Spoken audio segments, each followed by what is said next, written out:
بسم الله الرحمن الرحيم. الحمد لله رب العالمين والعاقبة للمتقين والصلاة والسلام على سيد الأنبياء والمرسلين وعلى آله وأصحابه أجمعين ومن تبعهم بإحسان إلى يوم الدين. أما بعد، فأعوذ بالله من الشيطان الرجيم. بسم الله الرحمن الرحيم. ما تعبدون من بعدي. قال النبي صلى الله عليه وسلم: ما نحل غالب ولدا من نحل أفضل من أدب حسن. وقال عليه الصلاة والسلام: علموا أولادكم وأهليهم الخير وأدبوهم، أو كما قال عليه الصلاة والسلام. عزیز دوستوں،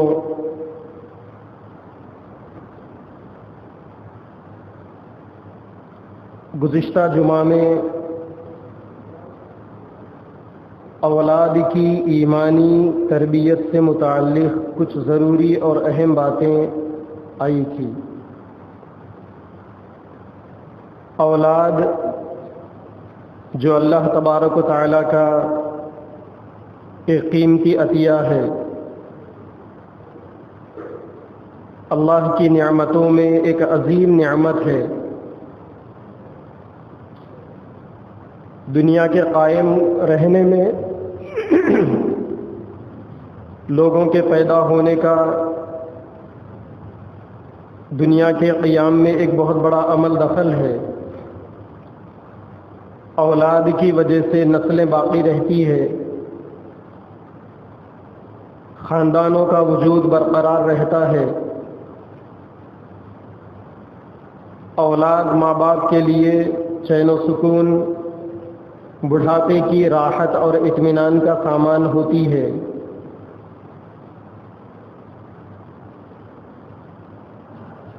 دنیا میں جن لوگوں کو اللہ تعالیٰ نے اولاد سے محروم رکھا، اولاد کی نعمتوں کے سلسلے میں آزمائش میں رکھا، ان لوگوں سے پوچھا جا سکتا ہے کہ اولاد کیا چیز ہے. جن لوگوں کے پاس اولاد نہیں ہے ان کو اولاد ہونے کی حسرت ہے، اور جن لوگوں کو اولاد ہے ان کے لیے بڑا امتحان ہے کہ اولاد کی تربیت کیسی کرے. کیونکہ اسی اولاد کی اگر تربیت دینی ماحول میں ہوگی، ایمانی تربیت ہوگی، اخلاقی تربیت ہوگی، تو پھر یہی اولاد معاشرے کے لیے، ماں باپ کے لیے، خاندان کے لیے، دین اسلام کے لیے فلاح اور بہبود کا ذریعہ بنتی ہے. لیکن اگر اولاد کی تربیت میں ماں باپ سے کوئی کمی ہو جائے، یا ماں باپ اپنی اولاد کی تربیت کے سلسلے میں کوتاہی کا شکار ہو جائے، اور اولاد اپنی وقت پر تربیت کے نہ ہونے کی وجہ سے ہاتھ سے نکل جائے، تو یہ اولاد نہ صرف یہ کہ ماں باپ کے لیے مصیبت کا ذریعہ بنتی ہے، بلکہ پورے خاندان کے لیے، سوسائٹی کے لیے، پورے علاقے کے لیے اور دین اسلام کے لیے یہ اولاد غلط ترجمان ثابت ہوتی ہے. اس لیے اسلام نے اولاد کی تربیت کے سلسلے میں رہنمایانہ اصول بتائے. اسلام میں کوئی بات اولاد کی تعلیم اور تربیت کے سلسلے میں چھپی ہوئی نہیں ہے، ہر چیز کھلی کھلی ہے. نیک اولاد کے حصول کے لیے اسلام شادی کرنے والے نوجوانوں سے یہ کہتا ہے کہ تم دیندار بچی سے شادی کرو، کیونکہ ماں اگر دیندار ہوگی، بیوی اگر دیندار ہوگی، تو پھر اولاد بھی دیندار ہوگی، آئندہ کا خاندان بھی دیندار بنے گا. تو گویا نیک اولاد کو پانے کے لیے اسلام میں بہت پہلے سے پلاننگ کا تصور ہے. اولاد تو ہوگی شادی کے بعد، لیکن اس اولاد کو نیک بنانے کے لیے اسلام یہ کہتا ہے کہ ابھی سے رشتہ جب کرنا ہو تو دیندار گھرانے میں رشتہ کرنا. پڑھی لکھی تربیت یافتہ نیک صالحہ متقیہ پرہیزگار خاتون سے نکاح کرنا اور دینداری کو بنیاد بنا کر شادی کرنا، تاکہ اسی عورت کے ذریعے سے جو اولاد وجود میں آئے گی وہ دیندار بنے۔ ایک عربی شاعر کا بہت مشہور شعر ہے، بڑی مزے کی بات اس نے اپنے شعر کے اندر کہی، وَهَلْ يُرْجَى لِأَطْفَالٍ كَمَالٌ إِذَا ارْتَضَعُوا صَبِيٌّ نَاقِصَاتٍ، کیا ایسی اولاد سے تم کسی کمال کے، کسی خوبی کے، کسی اچھے پن کی امید رکھ سکتے ہو جس اولاد کو غلط قسم کی عورتوں نے، غلط قسم کی ماؤں نے تربیت کی ہو، دودھ پلایا ہو؟ تو ماں جیسی ہوگی اولاد ویسی ہوگی، ماں دیندار ہوگی اولاد کو دیندار بنائے گی، ماں دنیا دار ہوگی اولاد کو دنیا دار بنائے گی، ماں کے ایمان کا عقیدے کا رخ صحیح ہوگا تو اولاد کے ایمان اور عقیدے کے رخ کو صحیح کرے گی، ماں کے خیالات اگر گھٹیا ہوں گے، ایمان اور عقیدے کا رخ صحیح نہیں ہوگا تو پھر اولاد بھی اسی کے نظر ہو جائیں گے۔ تو اسلام میں اولاد کی تعلیم اور تربیت کی بڑی اہمیت ہے۔ ایک مشہور انگریزی مورخ ہے کینٹ، وہ کہتا ہے کہ 3 قسم کے اعتقاد کے پائے بغیر انسان کی اخلاقی تربیت کا ہونا محال ہے، یعنی انسان کے اخلاق کے بہتر ہونے کے لیے 3 باتوں کا ہونا ضروری ہے۔ یہ بات اس نے کہی۔ ان 3 باتوں میں پہلی بات اس نے کہی کہ اللہ کے پائے جانے کا تصور ضروری ہے۔ جب تک اللہ کے پائے جانے کا تصور نہیں ہوگا اس وقت تک آدمی کے اخلاق درست نہیں ہو سکتے۔ اور دوسری چیز، روح باقی رہے گی، جسم کو موت آئے گی، اس کا تصور بھی ضروری ہے اخلاق کو بہتر بنانے کے لیے۔ اور تیسری چیز، مر کر حساب اور کتاب دینا ہے، ہر چیز کا جواب دینا ہے، یہ تصور بھی بہت ضروری ہے۔ گویا انہوں نے 3 چیزوں کو جمع کیا۔ پہلی چیز اللہ کے پائے جانے کا تصور، دوسرا روح کے باقی رہنے کا تصور، جسم کو موت آتی ہے لیکن روح کو موت نہیں آتی۔ قبر میں جانے کے بعد یہ جسم کیڑوں کے نظر ہو جاتا ہے لیکن روح تو باقی رہتی ہے۔ پھر اسی روح کو اللہ کے سامنے حاضر ہونا ہے، پھر اللہ تعالیٰ جسمانی شکل دے کر حساب کتاب لیں گے، جنت اور جہنم کے فیصلے ہوں گے۔ بھلے ہی یہ جس آدمی نے یہ جملہ کہا ہے یا جس کا یہ کوٹ ہے وہ انگریز تھا ہو، لیکن اس نے بات جو بتائی وہ بالکل اسلام کی تعلیمات کے عین مطابق اس کی بات ہے۔ خدا کا تصور اسلام میں ہے، روح کے زندہ رہنے اور باقی رہنے کا تصور اسلام میں ہے، اور مرنے کے بعد جزا اور سزا، حساب اور کتاب کے دینے کا تصور اسلام میں باقی۔ اور یہ کہتے ہیں کہ جہاں یہ 3 تصور پائے جائے وہیں پر انسان کے اخلاق درست ہو سکتے ہیں، اس کے بغیر انسان کے اخلاق درست نہیں ہو سکتے۔ کیونکہ جب انسان کو خدا کا ڈر نہیں ہوگا تو پھر وہ اپنے اخلاق کو کس کے لیے سدھارے گا؟ جب انسان کو اس بات کا احساس نہیں ہوگا کہ میری روح زندہ رہے گی اور مجھے مر کر دوبارہ زندہ ہونا ہے اور اپنے اچھے اور برے اعمال کا، اخلاق کا حساب کتاب دینا ہے، جب آدمی میں یہ تصور نہیں آئے گا تو پھر آدمی اپنے اخلاق کو، اپنے کردار کو کیسے درست کرے گا؟ تو اس کے لیے یہ چیزیں بے انتہا ضروری ہے، اس کے بغیر انسان کے اخلاق درست نہیں ہو سکتے۔ کیونکہ اسلام کے اندر بنیادی تعلیمات میں خدا کو ماننا ہے اور اس خدا کو بھی ایک ماننا ہے، والقدر خیرہ وشرہ من اللہ تعالی والبعث بعد الموت کا اقرار کرنا ہے۔ اچھی اور بری تقدیریں اللہ کی طرف سے ہوتی ہے اور مرنے کے بعد انسانوں کو دوبارہ زندہ کیا جائے گا، اس چیز کا تصور اسلام کے اندر ہے، لہذا دنیا کے سارے مذاہب کے اندر سب سے بہترین اخلاق کی تعلیم اسلام ہی دے سکتا ہے۔ اسلام کے علاوہ دنیا میں کوئی اور مذہب ایسا نہیں ہے جو مذہب اچھے اخلاق کی تعلیم دیتا ہو۔ اخلاق صرف یہ نہیں ہے کہ آدمی لوگوں کے ساتھ میں اچھا برتاؤ کرے، اخلاق یہ بھی ہے کہ جس طریقے سے انسان کی جلوتیں لوگوں کی مجلسوں میں رہ کر آدمی اچھے انداز سے پیش آتا ہے، تنہائیوں کے اندر بھی آدمی اپنے آپ کو اسی اچھے انداز میں رکھے۔ حدیث پاک کے اندر بنی اسرائیل کے 3 نوجوانوں کا واقعہ لکھا ہوا ہے۔ یہاں اس واقعے کو بیان کرنا مقصد نہیں ہے کیونکہ ضروری باتیں چھوٹ جائے گی اس واقعے کے چکر میں۔ 3 نوجوان تھے، بنی اسرائیل کے سفر میں جا رہے تھے، راستے میں بارش ہوئی، شدید بارش ہوئی، ایک پہاڑ کے سرنگ کے اندر انہوں نے پناہ لے لی۔ بارش کی وجہ سے پہاڑ کے اوپر سے ایک بڑی چٹان کھسکتے کھسکتے آ کر اس سرنگ کے اوپر بیٹھ گئی جہاں یہ لوگ پناہ لیے تھے۔ اب ان لوگوں کو باہر نکلنے کا کوئی راستہ نہیں تھا۔ اب ان کے لیے صرف ایک ہی راستہ تھا کہ اللہ کو پکارا جائے، لیکن اللہ سے مانگا بھی جائے تو کس بنیاد پر؟ کوئی نہ کوئی قربانی ہو جو ہم اللہ کے سامنے پیش کریں اور اللہ تعالیٰ سے مانگے۔ چنانچہ تینوں نے آپس میں مشورہ کیا۔ مشورے میں یہ طے ہوا کہ ہم اپنی زندگی کا ایسا عمل اللہ کے سامنے پیش کریں گے جو عمل ہم نے صرف اللہ کے لیے کیا تھا۔ تو 3 نوجوان تھے، ان میں سے ایک نے یہ کہا کہ میرے پاس ایک آدمی مزدوری کرنے کے لیے آیا، ایک دن اس نے مزدوری کی اور وہ میرے پاس سے مزدوری لیے بغیر چلا گیا۔ ایک دن کی اس کی مزدوری اس زمانے میں کتنی تھی ہوگی؟ آج کے زمانے میں 500 روپے سمجھ لیں آپ۔ ایک دن کی مزدوری تھی، چلا گیا، وہ بات آئی ختم ہو گئی۔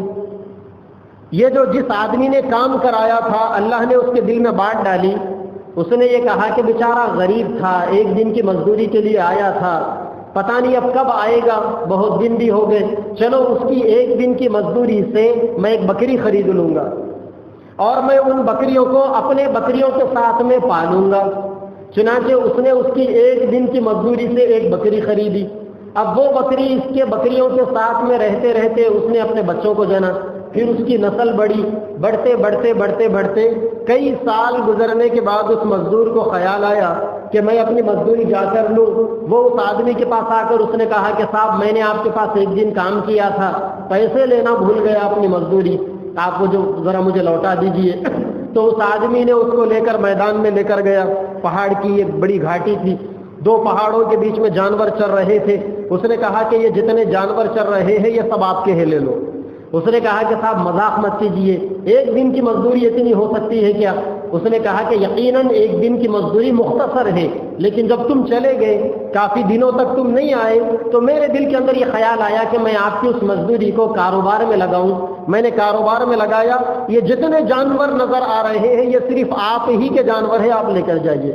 مجھے بتائیے کہ یہ عمل کیا اللہ تبارک و تعالیٰ کے ڈر اور موت کے بعد اللہ کے سامنے حساب کتاب دینے کے تصور کے بغیر یہ اتنی بڑی نیکی انسان دنیا کے اندر کر سکتا ہے کیا؟ کوئی نہیں کر سکتا۔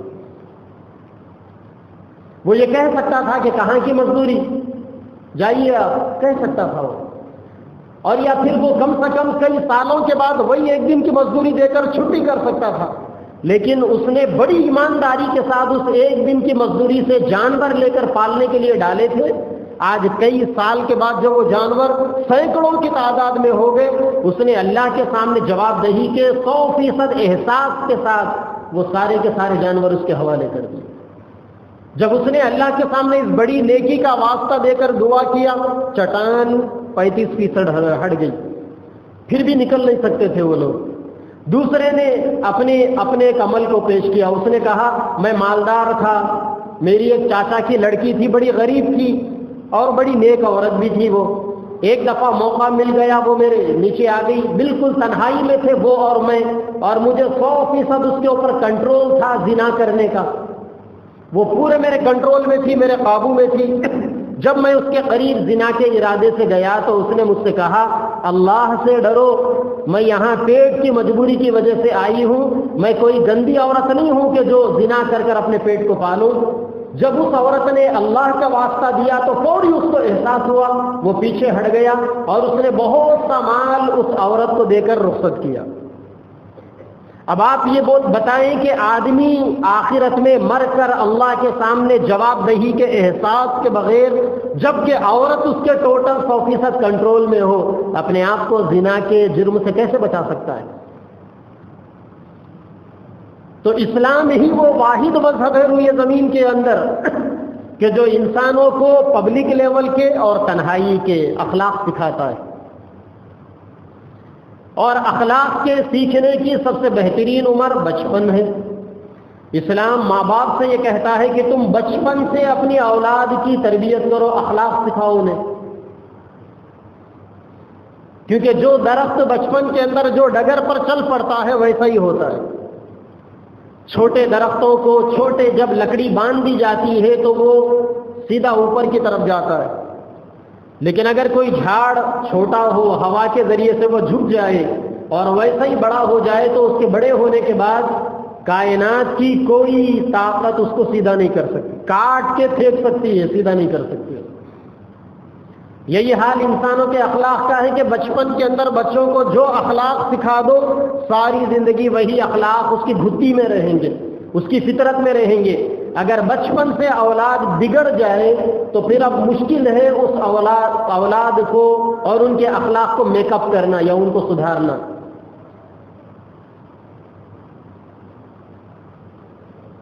اللہ کے نبی صلی اللہ علیہ وسلم کی تعلیمات کے خلاصے کے طور پر اگر دیکھا جائے تو یہ باتیں سامنے آتی ہے کہ بچوں کو بچپن سے سچ بولنے کی عادت ڈالنی چاہیے. بچوں کے اندر بچپن سے امانت داری کا احساس پیدا کرنا چاہیے. ایثار اور استقامت، دوسروں کے اوپر مر مٹنا، دوسروں کے لیے خرچ کرنا، یہ جذبہ بچپن سے بچوں کو سکھانا چاہیے. دوسروں کا ادب کرنا، لوگوں کی خدمت کرنا، لوگوں کا اکرام کرنا، احترام سے پیش آنا، لوگوں کے ساتھ میں حسن سلوک کرنا، محبت کا برتاؤ کرنا، یہ ساری چیزیں وہ چیزیں ہیں جو چیزیں بچپن سے بچوں کو سکھانے کی. اور ظاہر بات ہے کہ جہاں سکھانے کی یہ چیزیں ہیں وہیں پر بچوں کو نہ سکھانے کی بھی بہت ساری چیزیں ہیں. ان برائیوں سے بچوں کو بچانا جن برائیوں کے بچے بغیر بچہ سوسائٹی کا ایک کامیاب انسان بن ہی نہیں سکتا. تو ان برائیوں سے بچوں کو بچانا بھی بے انتہا ضروری ہے. بچوں کو گالی سے بچانا، بچوں کو گندے کلمات سے بچانا، بچوں کو غلط باتیں کہنے سے، جھوٹ کہنے سے بچانا، دھوکہ دینے سے بچانا، کسی کا نقصان کر دینے سے بچانا، کسی کو دھوکہ دینے سے بچانا، کسی کے مال میں خیانت کرنے سے بچوں کو بچانا، یہ بھی چیزیں ہیں. گویا بچپن سے ماں باپ کی یہ ذمہ داری ہے کہ بچوں پر 100% نگرانی کرو اور کوئی لمحہ، کوئی گھڑی بچوں کے سلسلے میں ایسی نہ گزرنی پائے کہ جس کے اندر آپ کا بچہ کوئی نہ کوئی اچھائی کو سیکھنے میں اور کسی نہ کسی بری عادتوں کو چھوڑنے میں نہ گزارے.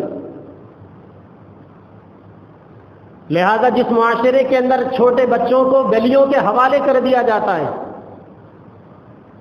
بچوں کو بری صحبتوں کے نظر کر دیا جاتا ہے، غلط لوگوں کے ساتھ میں بچوں کا اٹھنا بیٹھنا جہاں پر ہوتا ہے، تو پھر ایک وقت ایسا بھی آتا ہے کہ بری صحبتوں میں، بری دوستیوں میں، گلیوں کے اوباش قسم کے بچوں کی صحبتوں میں رہ کر یہ بچہ ایک دن ایسا بھی آتا ہے کہ یہ اپنے ماں باپ کا نہیں ہو سکتا، یہ اپنے خاندان کا نہیں ہو سکتا. اور اس کا وجود اس کے ماں باپ کے لیے، اس کے خاندان والوں کے لیے، اس کے سوسائٹی والوں کے لیے شرمندگی کا، ناک کے کٹانے کا ذریعہ بنتا ہے. بچوں کی سخت نگرانی کرنی چاہیے اور بری عادتیں بچوں کے اندر سے چھڑانا چاہیے.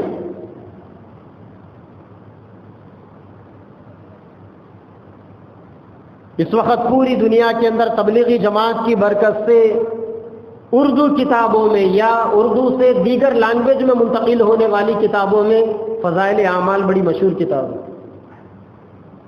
اس کے لکھنے والے حضرت قطب عالم برکت العصر حضرت شیخ زکریا صاحب رحمۃ اللہ علیہ، جنہیں دنیا شیخ الحدیث کے نام سے جانتی. ان کے بچپن کا واقعہ انہوں نے اپنی آپ بیتی کے اندر لکھا.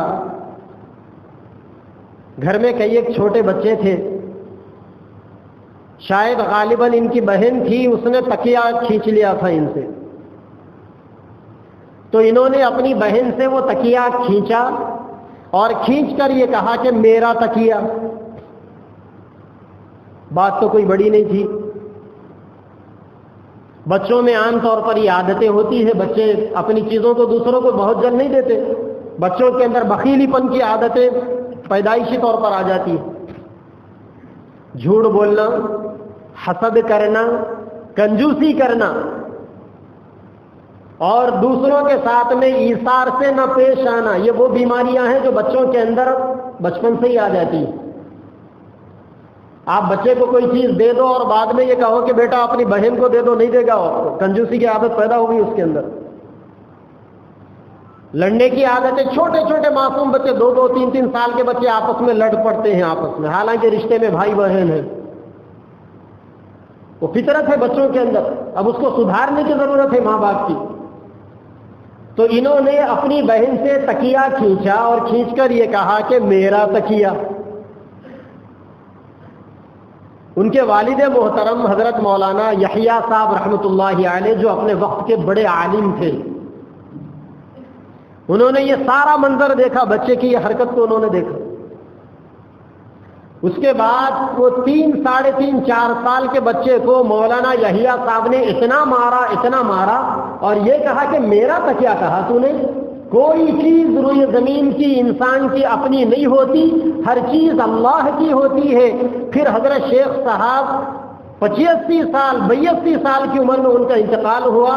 وہ کہتے ہیں کہ 3.5 سال کی عمر میں والد محترم سے جو مار کھایا ایک تکیے کو اپنا کہنے پر، پھر اس کے بعد ایسی تربیت ہوئی کہ آج پوری زندگی 80-85 سال کی گزار دیا، آج تک اپنی چیزوں کے بارے میں کبھی یہ خیال نہیں آتا کہ یہ چیز میری ہے. ہمیشہ یہ خیال آتا ہے کہ یہ چیزیں اللہ کی امانت ہے میرے پاس، اللہ جب چاہیں گے لے لیں گے.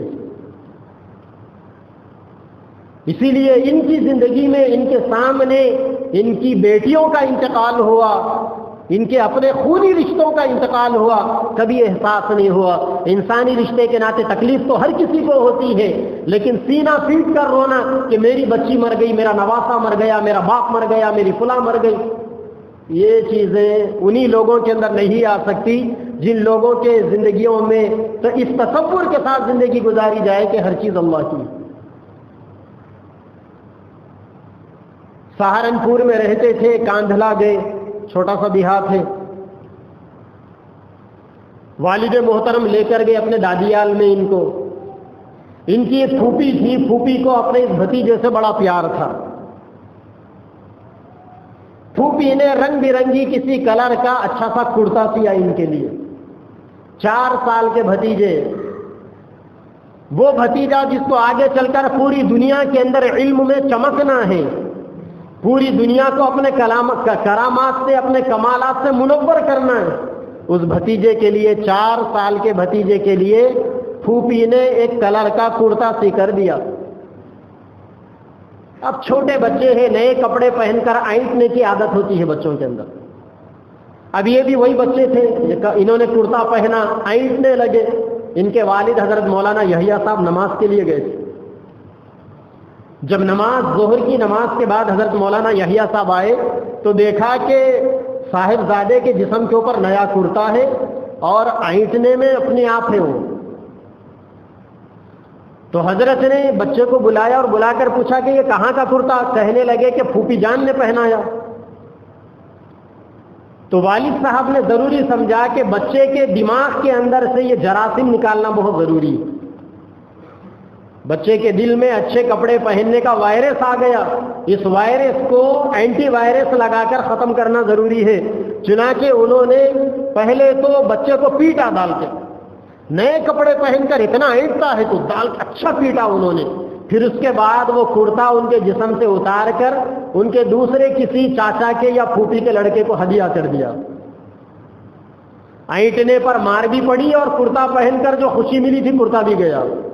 تو شیخ صاحب کہتے ہیں کہ 4 سال کی عمر میں والد صاحب نے اچھے کپڑے پہننے کے اوپر جو تربیت کر دی، ساری زندگی پھر کسی اچھے کپڑے کے آنے کے بعد کوئی خوشی محسوس نہیں ہے۔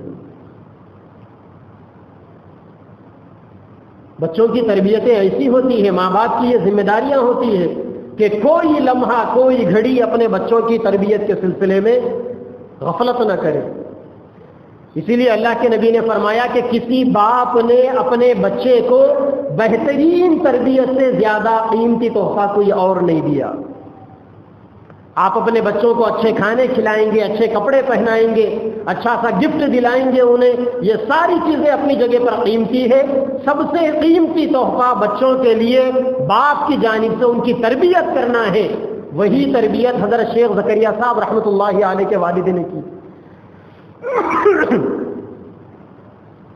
بچوں میں پیدائشی طور پر 4 بیماریاں عام طور پر پیدا ہو جاتی، اپنے بچوں کی ان 4 بیماریوں کو سدھارنے کی نگرانی کرنی چاہیے۔ بچوں کے اندر بچپن سے جھوٹ بولنے کی بیماری، چوری کرنے کی بیماری، گالی گلوچ کرنے کی بیماری اور دوسروں کو ستانے کی بیماری ہوتی ہے بچوں کے اندر۔ بچپن سے اپنے بچوں کو سمجھانا چاہیے کہ بیٹا جھوٹ نہیں بولا کرتے، انہیں بتانا چاہیے، قرآن کی آیتیں پڑھ کر سنانا چاہیے کہ جھوٹ بولنے والوں پر اللہ کی لعنت ہوتی۔ انہیں بتانا چاہیے کہ جو آدمی جھوٹ بولتا ہے وہ اللہ کی نظروں سے گر جاتا ہے۔ انہیں بتانا چاہیے، حدیث پاک پڑھ کر سنانی چاہیے کہ انسان جھوٹ بولتا ہے، بولتے بولتے ایک ایسا وقت آتا ہے کہ پھر یہ اللہ کے پاس جھوٹوں میں لکھ دیا جاتا ہے۔ فطرت ہے بچوں کی، کوئی غلط کام کر دے گا بچہ، آپ غصے سے پوچھیں گے، ڈر کے مارے جھوٹ بول دے گا۔ آپ اسے بتائیں کہ بیٹا آپ سچ بولو، میں آپ کو سزا نہیں دوں گا، ورنہ آپ کے غصے کے ڈر سے، آپ کے مار کے ڈر سے وہ جھوٹ بولے گا۔ اگر آپ کے بچے کے دل کے اندر یہ احساس پیدا ہو جائے کہ میرے والد میری جھوٹ کو سرسری لے کر نہیں چھوڑنے والے، وہ یقیناً مجھ سے آرگومنٹ کریں گے، مجھ سے پوچھیں گے، اگر یہ چیز بچے کے دل کے اندر پیدا ہو جاتی ہے تو پھر انشاءاللہ بچوں کے اندر سے جھوٹ بولنے کی بیماری ختم ہو جاتی ہے۔ پیران پیر سیدنا عبد القادر جیلانی رحمۃ اللہ علیہ سے آج کون نا واقف ہے؟ بچہ جانتا ہے انہیں۔ پیدائشی ولی تھے، ماں کے پیٹ سے 15 پاروں کے حافظ قرآن بن کر پیدا ہوئے تھے، کیونکہ ان کی ماں بھی نیک عورت تھی، نیک انسان تھی۔ 6-7 سال کی بڑی مشکل سے ان کی عمر تھی پیران پیر کی۔ ماں نے ان کو تعلیم دلانے کے لیے دور بھیجا اپنے سے۔ جب وہ جانے لگے تو ماں نے اپنے بیٹے کے لیے توشہ تیار کیا، اس توشے کے اندر بہت ساری روٹیاں بندھی، بچے کو کرتا پہنایا، کرتے کے اندر بنیان تھی، بنیان کے اندر ماں نے ایک چور جیب سی کر اس کے اندر اس زمانے کے 40 روپے 40 اشرفیاں ماں نے رکھ دی، اور بیٹے سے یہ کہا کہ بیٹا جب کبھی ضرورت پڑے یہ پیسوں کو کام میں لانا۔ اور جاتے جاتے ماں نے اپنے بچے سے 2 وعدے لیے، بیٹا مجھ سے وعدہ کرو کہ زندگی میں کبھی جھوٹ نہیں بولو گے، اور مجھ سے وعدہ کرو کہ زندگی میں بھوکے مرو گے لیکن کبھی حرام لقمہ، حرام دانہ بھی اپنے حلق کے نیچے نہیں اتارو گے۔ 6-7 سال کے معصوم سے بچے نے اپنی ماں سے وعدہ کیا کہ اماں جان میں آپ سے وعدہ کرتا ہوں کبھی جھوٹ نہیں بولوں گا اور کبھی غلط لقمہ نہیں کھاؤں گا۔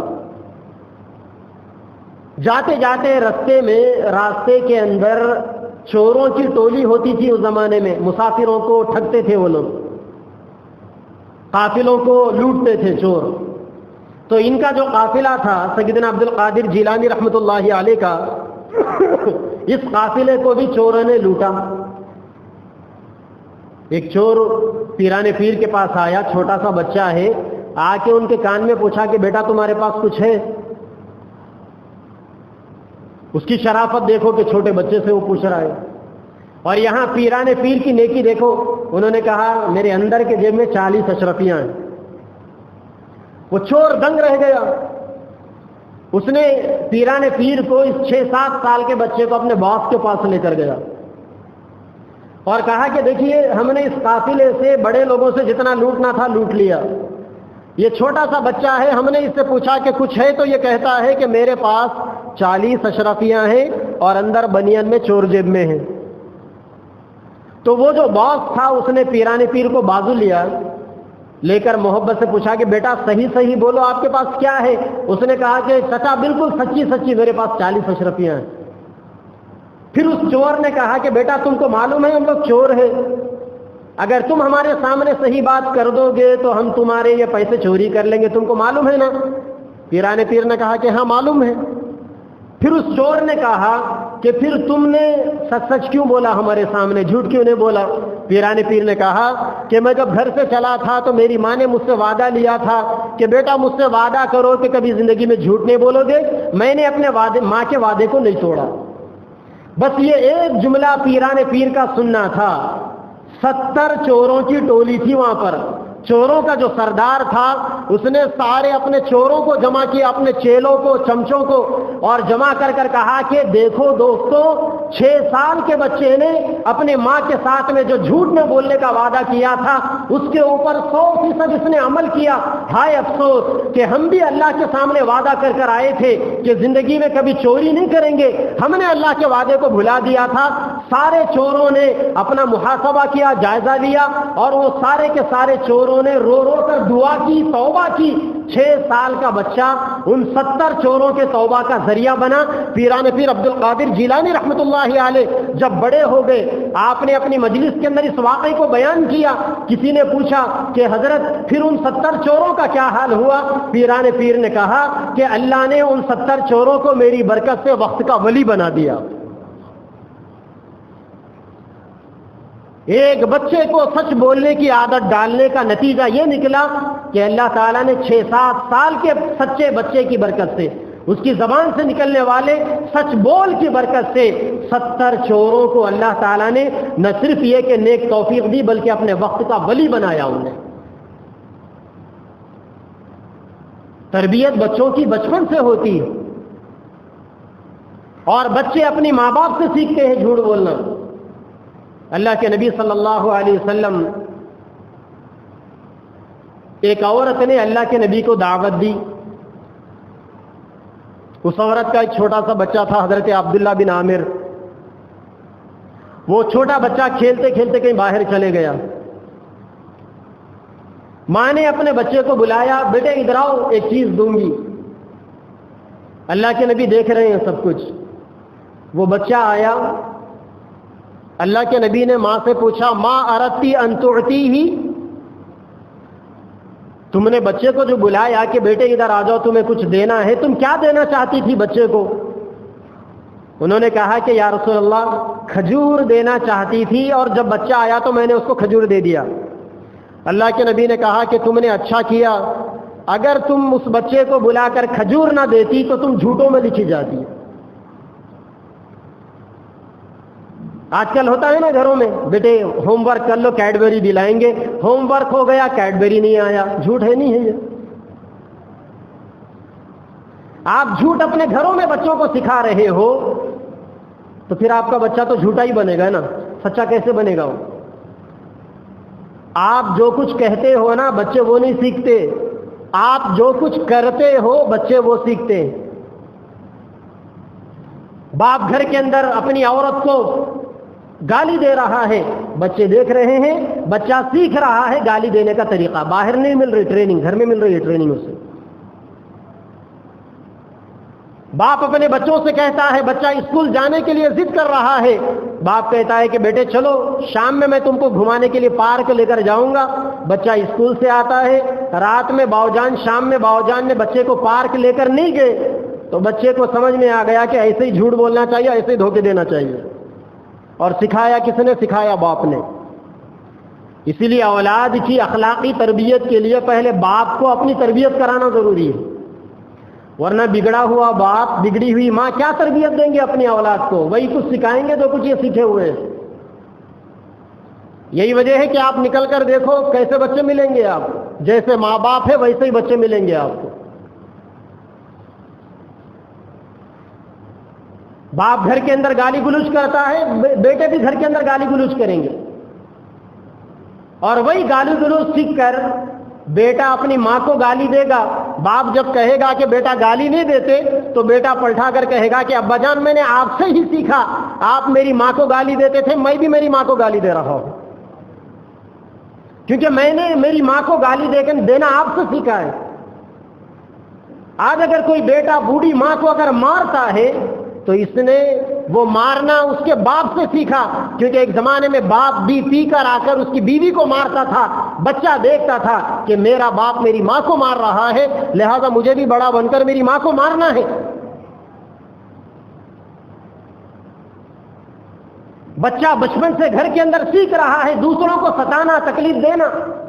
اس نے دیکھا کہ روزانہ میری ماں میرے باپ کو ستاتی ہے، تکلیف دیتی ہے، میرا باپ میری ماں کو ستاتا ہے، تکلیف دیتا ہے۔ اب وہی گھر کی ٹریننگ ہے جو آگے چل کر بچہ پوری سوسائٹی کو، پورے علاقے کو ستانے والا بن گیا۔ کیا اچھا ہوتا کہ بچوں کو بچپن کے اندر یہ تربیت سکھا دی جاتی۔ اللہ کے نبی صلی اللہ علیہ وسلم ایک مرتبہ دسترخوان پر بیٹھے ہوئے، سامنے بڑا تھالا ہے، اس تھالے کے اندر بہت سارے قسم کے کھجور ہیں۔ ایک صحابی چھوٹے سے ہے، وہ بھی کھانے میں اللہ کے نبی نے ان کو شامل کر لیا۔ اب آپ نے تو دیکھا ہوگا کہ چھوٹے بچے ایک ہاتھ سے نہیں کھاتے، دو دو ہاتھوں سے بھرتے، ایک وہ ایک ہاتھ سے لے گا، دوسرا اسٹاک میں دوسرے ہاتھ میں پکڑ لے گا وہ۔ تو اب یہ جو بچہ تھا ویسے اٹھا اٹھا کر کھانے لگا، تو اللہ کے نبی نے کیا پیارے انداز میں اس بچے کی تربیت فرمائی۔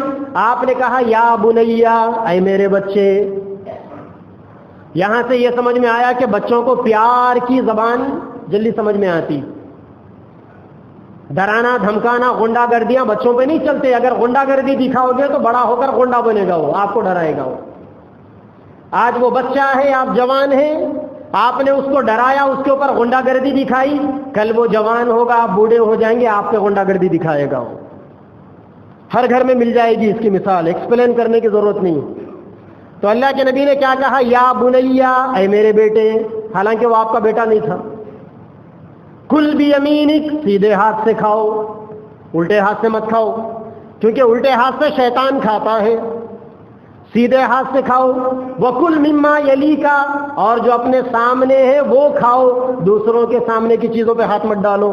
گویا اللہ کے نبی نے اس ایک جملے کے اندر 3 باتیں سکھائی۔ پہلی چیز، بچوں کو محبت سے تعلیم دو، اپنا بناؤ انہیں۔ اسی لیے آج یورپ کے اندر، امریکہ کے اندر، نئی دنیا کے اندر جگہ جگہ پر فرینڈلی اسکولز چل رہے ہیں۔ ہمارے تلنگانہ کے ڈی جی پی تھے مہندر ریڈی صاحب، انہوں نے ایک مہم شروع کی اپنے ڈپارٹمنٹ میں، فرینڈلی پولیس، یعنی مجرموں کو مارا نہیں جائے گا، کسٹڈی کے اندر مارنا نہیں ہونے، جن کو مار کھانا ہے ان کو نہیں مارا جائے گا۔ کیا اچھا ہوتا کہ ہماری گورنمنٹ ان کی اس مہم کو دیکھ کر فرینڈلی اسکول شروع کر دیتی۔ آج جو ترقی یافتہ ممالک ہے نا، ترقی یافتہ قومیں، خالی ہی اس قوموں نے ترقی نہیں کی، جگہ جگہ پر فرینڈلی اسکولز بنے ہوئے، جو بچے بگڑے ہوئے ہیں ماں باپ لے جا کر اس اسکول میں ڈالتے ہیں، اور اس اسکول میں پڑھانے والے، ٹیچنگ دینے والا جو اسٹاف ہے، وہ غصے کے بارے میں ان کو معلوم ہی نہیں کہ غصہ کیا چیز ہے۔ گویا انہوں نے اپنے پتے کو مار کر غصے کو انہوں نے 3 طلاق دے دی۔ بس وہ بچوں سے محبت کا ٹریٹمنٹ کرنا جانتے ہیں، لہذا ان اسکولوں کے نام بھی فرینڈلی اسکول ہے۔ بگڑے سے بگڑے بچوں کو وہ فرینڈلی انداز میں ان کی ایسی تربیت کرتے ہیں کہ پھر وہی بچہ معاشرے کا ایک کامل اور مکمل انسان بن کر متعارف ہوتا ہے۔ قومیں ایسی ترقی نہیں کرتی، قوموں کی ترقی کے پیچھے بڑی قربانیاں ہوتی ہیں اس کے پیچھے۔ تو اللہ کے نبی نے وہی سکھایا کہ اپنے بچوں کے ساتھ فرینڈشپ والا ماحول پیدا کرو، بھلے ہی کسی اور کا بچہ ہو، تربیت سکھانے کے لیے آپ اس بچے کو اپنا بچہ کہہ سکتے ہو، یا بنیا کل بیمینک، سیدھے ہاتھ سے کھاؤ، وکل مما یلیک، اور اپنے سامنے کی چیزوں سے کھاؤ۔ اللہ کے نبی نے جب اس بچے سے کہا کہ بیٹا اپنے سامنے کی چیز سے کھاؤ، تو اسی وقت اس بچے کی تربیت ہو گئی کہ دوسروں کی چیزوں کے اوپر نیتیں خراب نہیں کرنی چاہیے۔ تربیت ایسی ہوتی ہے۔ حضرت حکیم الامت مجدد ملت مولانا اشرف علی صاحب تھانوی رحمۃ اللہ علیہ نے بچوں کی تربیت کے بارے میں 12 باتیں بڑی اہم ارشاد فرمائی۔ میں وہ باتیں 5 منٹ کے اندر آپ کے سامنے بیان کر اپنی بات کو ختم کرتا ہوں، کیونکہ بچے ہم سبوں کے گھروں کے اندر ہیں، اور اس تربیت کے سانچے میں ان بچوں کو ڈھالنا بہت ضروری ہے۔ گھروں میں بچوں کو جنوں سے، بھوت سے، پریت سے، شیاطین سے، بوڑھے سے ڈرایا جاتا ہے۔ کھا لے بیٹا ورنہ بوڑھا آ جائے گا، کھا لو بیٹا ورنہ بھوت آ جائے گا۔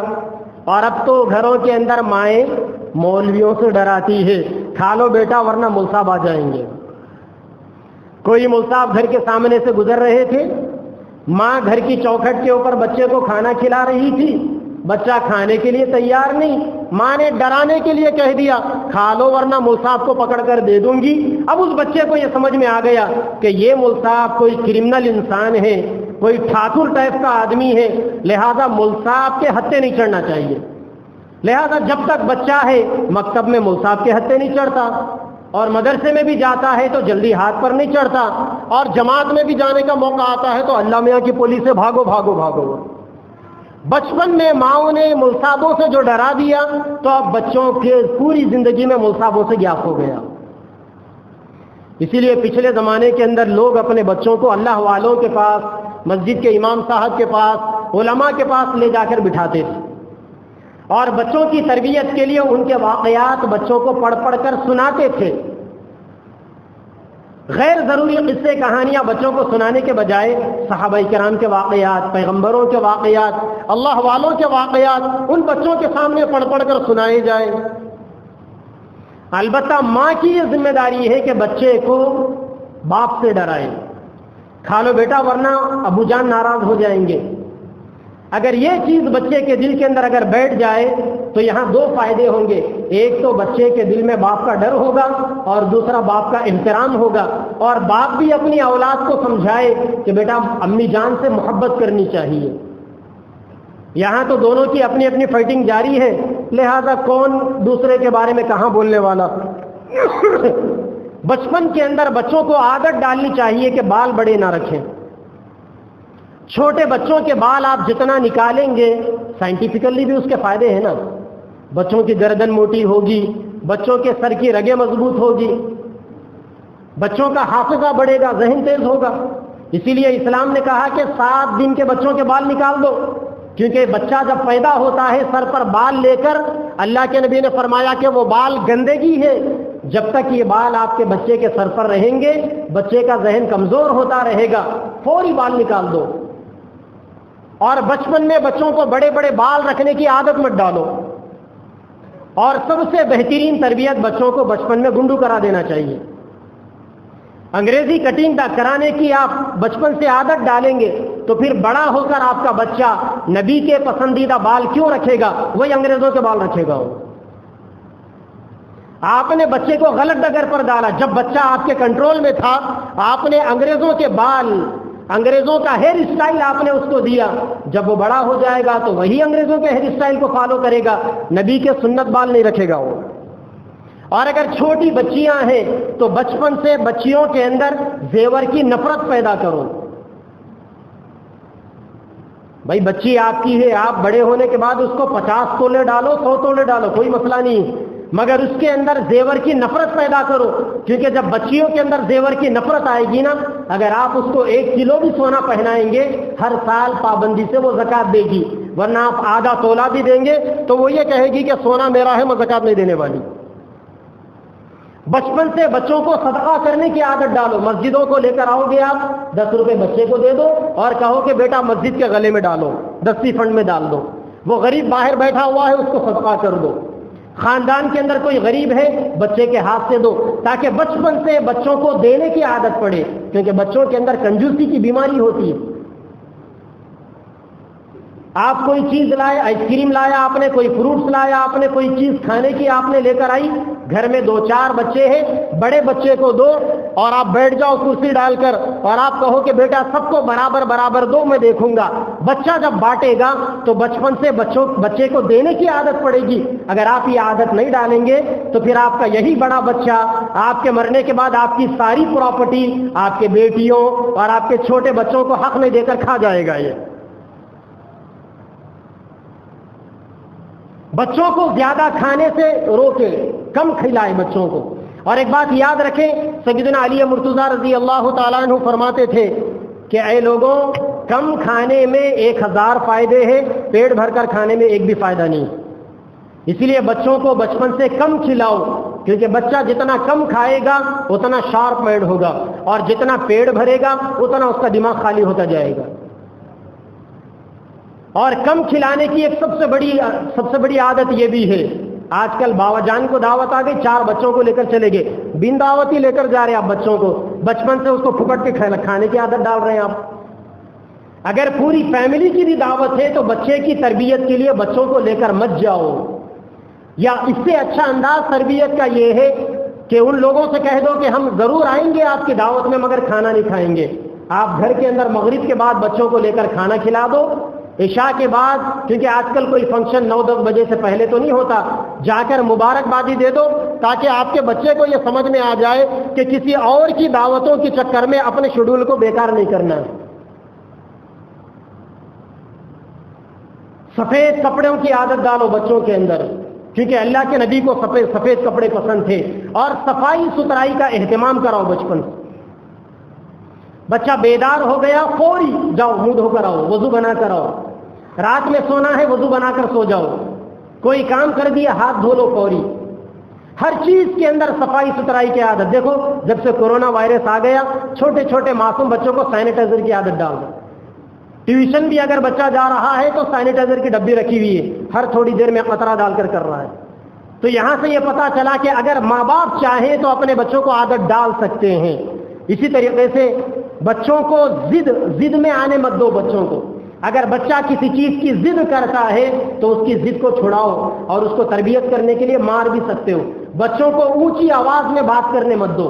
اگر آپ بچپن سے بچوں کو اونچی آواز میں بات کرنے پر تربیت نہیں کریں گے، بڑے ہو کر مسجدوں میں آ کر کتے اور سوروں کے جیسا چلاتے رہیں گے۔ وہ آج ہے نا مسجدوں میں، اللہ کے نبی نے فرمایا وَظَهَرَتِ الْأَصْوَاتُ فِي الْمَسَاجِدِ، قیامت کے قریب مسجدوں میں اونچی آوازوں سے باتیں ہوں گی۔